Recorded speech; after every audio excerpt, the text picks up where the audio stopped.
hear, oh, I can hear. Think I'll go where it suits me. Moving now to the country of everyone, oh, everyone. Before we all become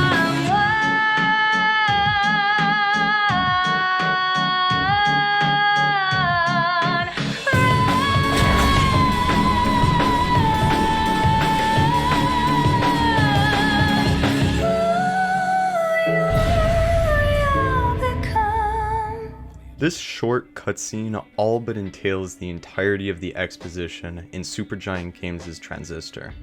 A faceless man jumping in front of a strange sword-like weapon in a moment of bravery to save the life of what would soon be discovered to be our protagonist, the city of Cloudbank's best singer, Red.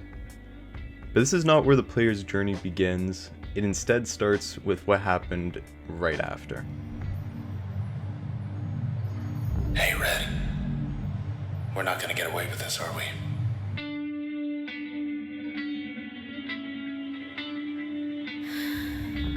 Come on, pull. Transistor tells its story not quite like any other game I have ever experienced. Despite the brief, overt character descriptions of Red, all you know about the man who risked his life is that his soul is now trapped inside the very weapon you plan to yield for the remainder of the game, forced to be the game's narrator. The game will only slowly tell you bits and pieces about Red's life, that she was a famous singer whose voice was taken from her during the attack, that she was an icon in the community, and that she loved a good pizza from Junction Jams.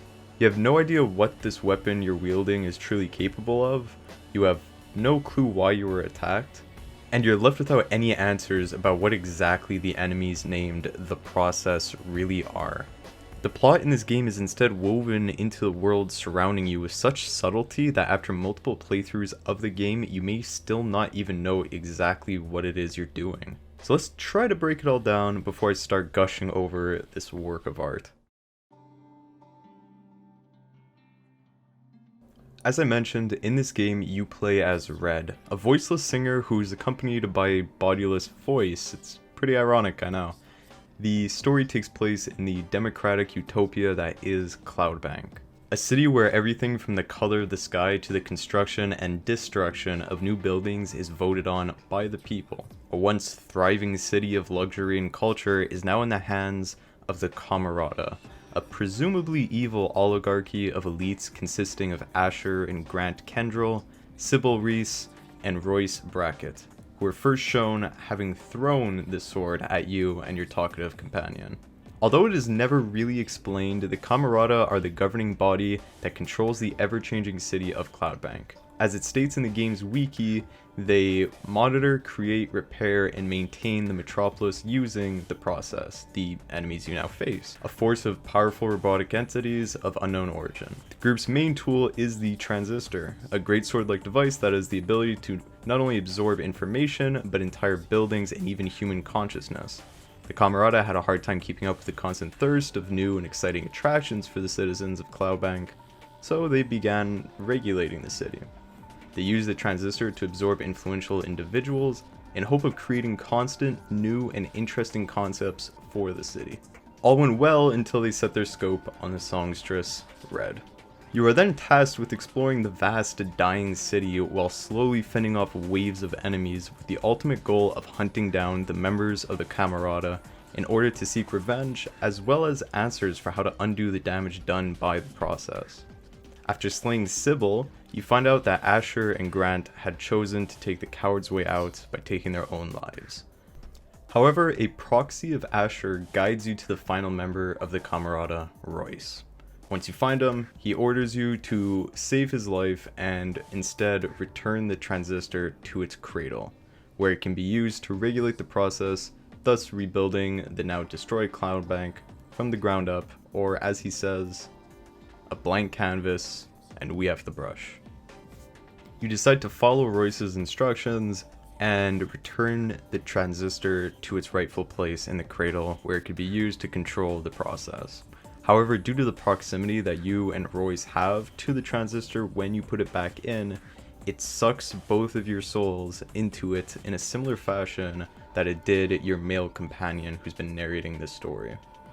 Once inside the Transistor, you face off with Royce in a 1v1 where the winner will be able to escape and slowly rebuild Cloudbank using the Transistor. If you didn't follow any of that, I don't blame you. On my 5th playthrough of this game, I'm still kind of shaky on how this all went out. Upon killing Royce, you are transported back to what's left of Cloudbank. You slowly rebuild the bridge, leading back to where you first found the body of the man who saved your life. Rather than continue on with reconstructing the city, you instead lay down next to the man, and against the narrator's wishes, command the Transistor to take your life, so that you may be at peace in the afterlife, or as the game calls it, the country, with this still mysterious man. Don't you dare. Don't do this. Please. If you do this, Red, please don't. Wait. Red! Red. It is only then, in the waning moments of the game, that it is finally shown to the player that the person who gave his life to save yours, and whose soul played the role of sidekick, was indeed your lover.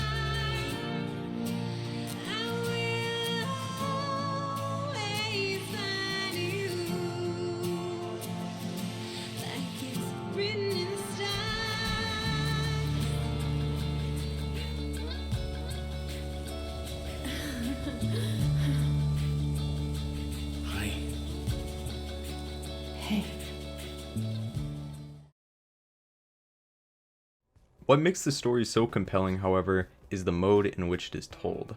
As you absorb the consciousness of the members of the Camerata, as well as all the other key characters in the game, you are granted access to their own abilities, or as the game calls it, functions, which we'll talk about shortly. How this plays into the story, however, is that each character's function comes with a bio of the character you obtained the function from, as well as their motives and insights. This then forces the player to think back on the now deceased character's actions with the new information presented to them in order to piece together the story.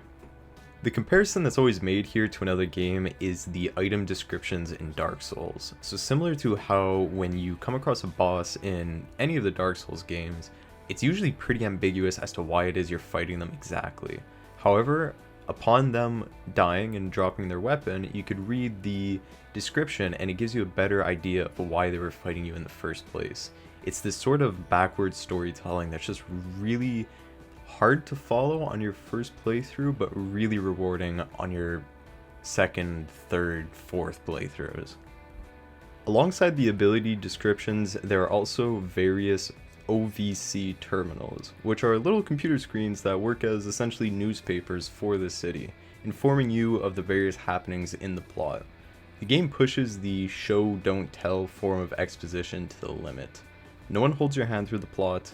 Instead, you see it in the slowly entropying city, you read it in the finality of the news reportings in the OVCs, and you hear it in the desperate monologuing of the narrator's voice. Never thought much of a high-rise. Far from the water. Then I found out you lived here.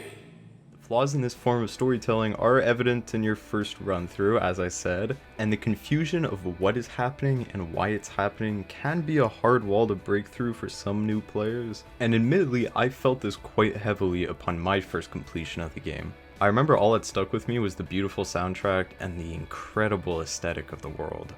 However, this game really lingered in my thoughts and had me quickly pick it back up for a second playthrough. I then had a greater understanding of the motivations of all the different characters inhabiting Cloudbank, which allowed me to better understand and appreciate the plot that unfolded in front of me. Transistor's gameplay is as unique as the story and world that surrounds it. Even now, I can't quite fit this game into any one genre.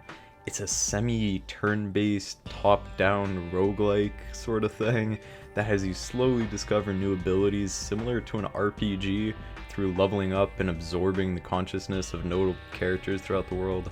And the combat itself is split into two unique phases. The first being your typical horde fighting, action-adventure sequence where you kite enemies while using your abilities to tear down their numbers. Second, however, is what is called your turn.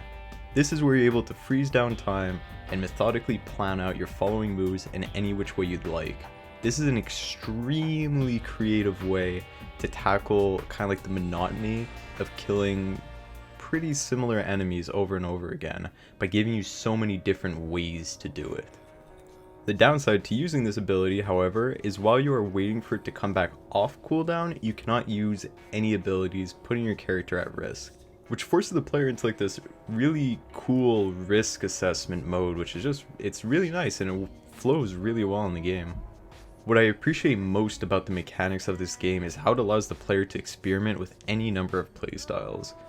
Each ability not only has an active portion, such as summoning a pet, blasting a long-range laser, or even turning yourself invisible, but also has a passive function that can be applied onto other abilities to change how they interact with one another. For example, here's the ability that I kind of ran with for most of this playthrough that I did for this video. It's the ability Bounce, which essentially just shoots a missile that bounces from enemy to enemy. Seems, pretty standard. However, in this game, I was able to apply two other abilities as passives onto Bounce, Crash and Purge. Now, you have a bouncing nuke that constantly stuns and applies a poison on hit, which just felt really overpowered. Please guys, if you're gonna play this game, try this combo. It's so good. I literally only made this video just to talk about this combo. In all seriousness though, this is just the tip of the iceberg with how dramatically each ability plays off of one another.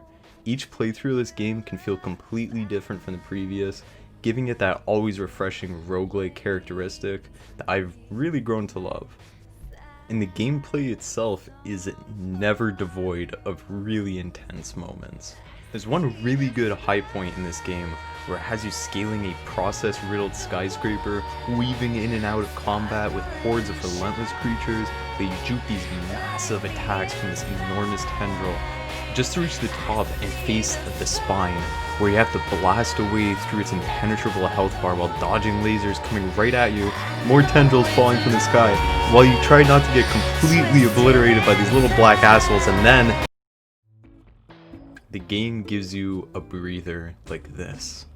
For a short while, you are given reprieve in what is fittingly called the break room, an optional area that makes multiple appearances throughout the game that allows you to either complete fun trials that push the abilities of the Transistor to its limit, or literally just vibe, play with your dog, and even listen to the gorgeous soundtrack of the game.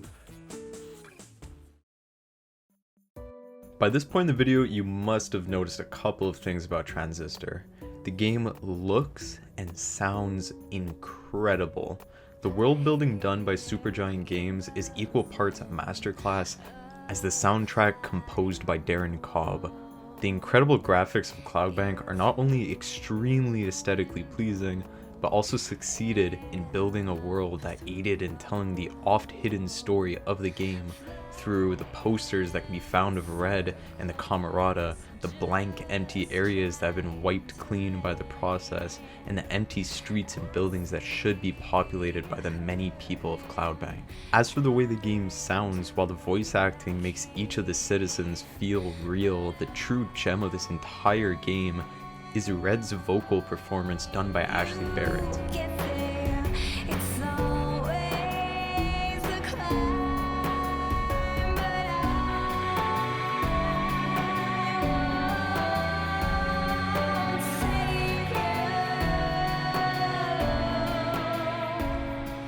Only a short list of the soundtrack songs feature her singing, and even then they're sparingly used in-game, but when they are, they bring each scene to new heights of intensity.